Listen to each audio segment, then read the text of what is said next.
Hey girl. One thing about a confident mystic is she is not afraid to own her intuition. It is not weird. Your intuition is your original language. And we're going to talk about it today. We're going to talk about owning it without fear of rejection.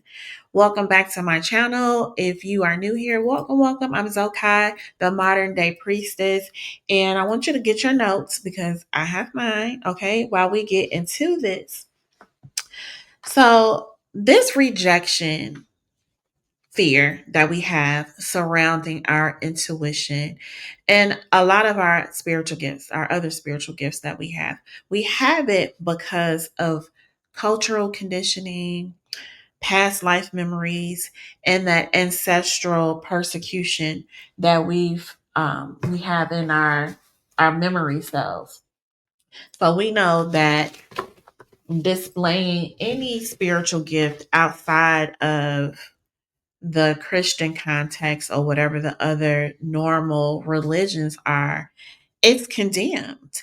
And so our society has given us this idea and has conditioned us to not speak on our gifts, to not use our gifts openly, and to not be afraid to say where they came from. My gifts came from my ancestors. They didn't come from Jesus. And that makes people nervous when you say that out loud. They don't like that. But it's the truth, right? And we know that, the truth ain't always easy to deal with, but it is what it is. It's always going to hurt first. But we have to wrap our brains around that the truth is the truth, right? And we have to embrace that. And that is how you start to recondition that conditioning that society and culture has put upon us, right? And then you have those past life memories. Maybe in another life, you were unalived for your gift. We know all about those witch huntings and how they did that whole thing. Oh, it smells like this is burning. I got my incense going. That's what the smoke is. First of all, it's choking me out. And then it started smelling like something else was burning. Well, anyway, I just wanted y'all to know I wasn't over here tweaking. Like it was really something happening. Maybe my past life memory was taken over. So when we have things that happened in our past life that was connected to us using our intuition and it wasn't a happy ending for us, and not even just being unalive, just maybe we were persecuted or you were shunned or you were outcast from your family for displaying your intuition and your gifts. And so now in this life, you're starting to remember that and your nervous system is like, whoa, hold up. That intuition stuff, last time we used that when we was that other lady, when we was Queen Sheba over there in Narnia, they kicked her out the palace. So you can't be over here doing all this intuition and intuition said this and led you to do that and trying to tell people, so it kicks in and it tries to protect us. But we have to keep telling ourselves we're in a different place, we're in a different time, and we are free to use our intuition as we need to, right? Because we don't have no problem using it when it comes to our partners. When you get that feeling in your gut that something ain't right with your partner, you gonna be like, no, I feel it. I feel it. I felt it. I saw it. I synced it. Y'all don't be out here saying synced it. But when you get riled up, because you're so convicted, because that your intuition is activated and it ain't lying and something is going on. We're not afraid then. So don't be afraid of any of the past, conditionings that would make us fear rejection. All right. And then the ancestral persecution. We still have those memories living inside of us. So we may have heard stories about certain ancestors who use their gifts and,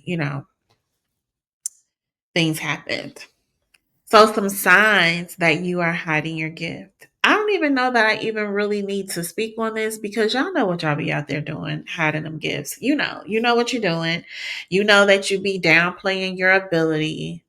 Yeah, I can see a little bit. Or I pull a card or two from time to time. Girl, stop downplaying it. You be reading them cards and your intuition is telling you what it is. And you know it's true because it's happening. And you see it play out in others that, you're getting those intuitive hits about. You're avoiding spiritual conversations.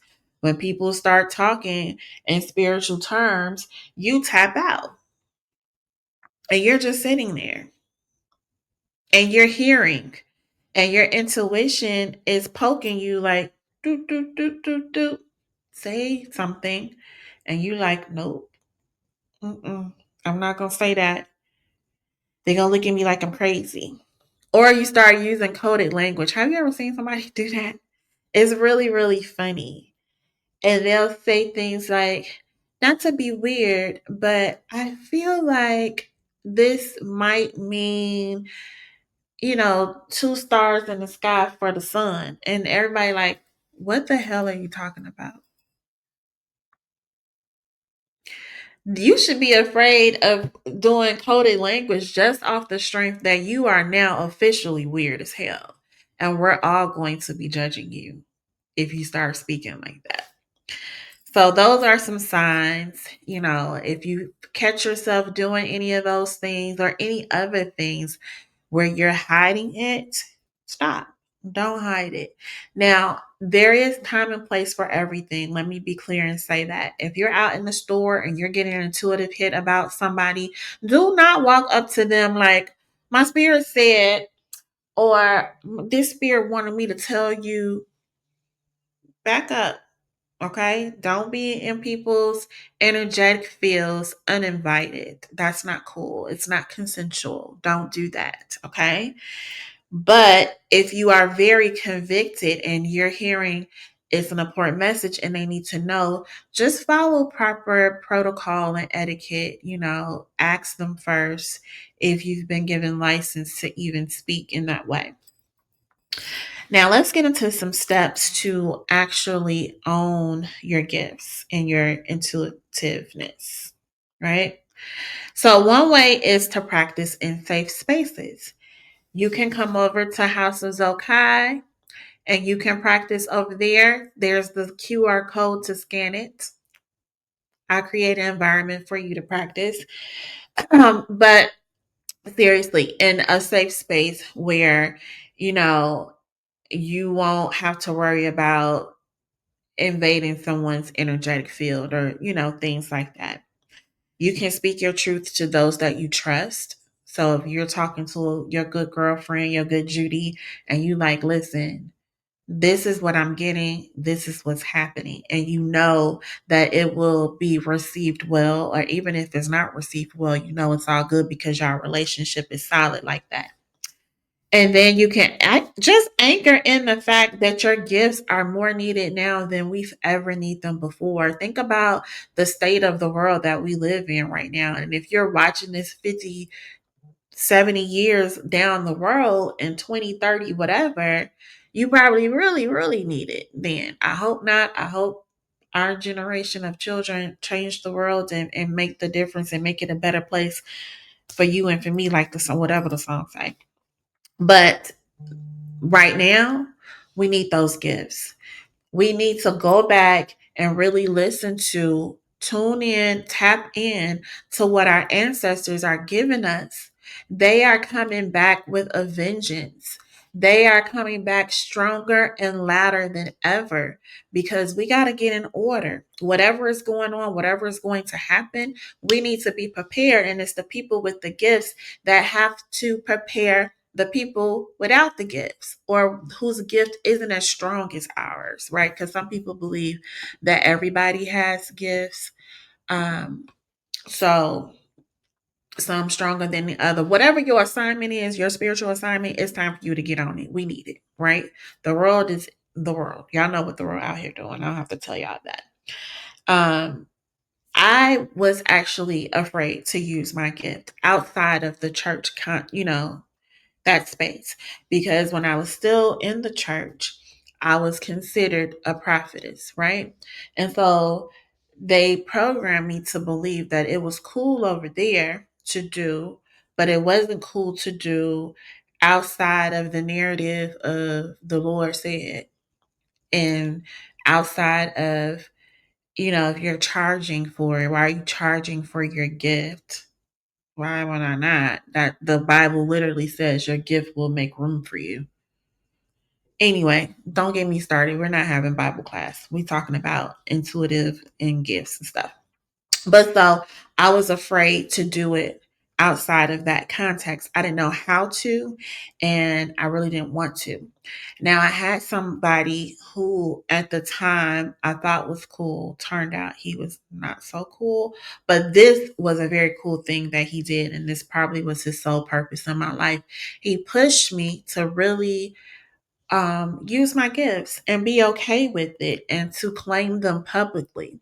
So he had me on his YouTube channel and he told everybody I was his goddaughter and that they can start doing. We started with life coaching because I'm also a certified life coach. We started with that, but my life coaching would always include whatever intuitive messages that I was getting from spirit. And then it turned to, okay, now start doing, readings. So my pastor says this to me all the time, and I just told some people in a group that I'm in that she used to say to me, and I feel like she was talking directly to me because sometimes there wouldn't be nobody in there but me and her and one other girl. But she used to say that somebody is waiting on you to walk in your destiny so that they can walk into theirs. So if you don't take anything else away from this video, if you don't want to do it for your own self, just know that somebody is waiting on you to use your gift. That is going to be the thing that is going to completely put them on a different trajectory in their life, right? So don't be afraid. Get out there, use those gifts, use them wisely, use them responsibly. Don't take advantage of people, okay? But use your gifts. Your ancestors need you, the future needs you, and we need you now, all right? And then, so once you own your gifts, you're going to meet your inner archetypes. And so there's one powerful pairing that most women don't even realize that they carry, and that is the divine mother and the warrior. And we're going to get into our next video. All right. So until then, just keep it basic, keep it simple, use your gifts, and I will see you all in the next video. Ciao.